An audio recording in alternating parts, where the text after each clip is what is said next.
উহুদের যুদ্ধক্ষেত্র। যুদ্ধের আগের দিন সন্ধ্যা হযরত আব্দুল্লাহ ইবনে জাহাশ গিয়ে সাদ ইবনে রাবিকে বলল, চলো আমরা একত্রে দোয়া করি।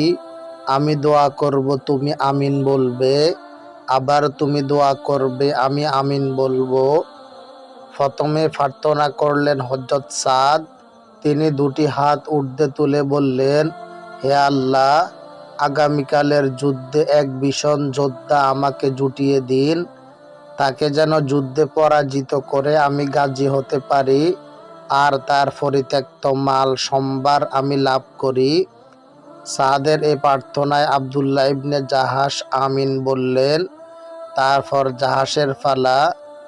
জাহাজ দুটি হাত তুলে মহাপ্রভুর দরবারে অনুনয় প্রার্থনা জানালেন, হে আল্লাহ, আগামীকাল যুদ্ধে আমাকে অতি বড় এক শত্রুর মুখোমুখি করুন।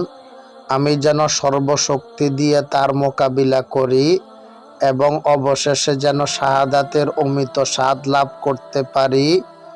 শত্রুরা যেন আমার নাক কান কেটে নেয়।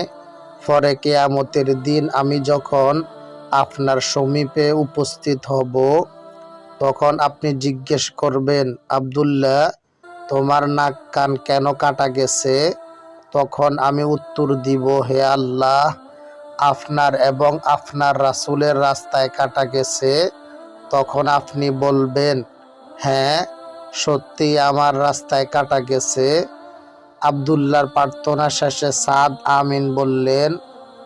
পরের দিন উহুদের ঘোরতর যুদ্ধে তাদের প্রার্থনা অনুসারে ঘটনা ঘটল।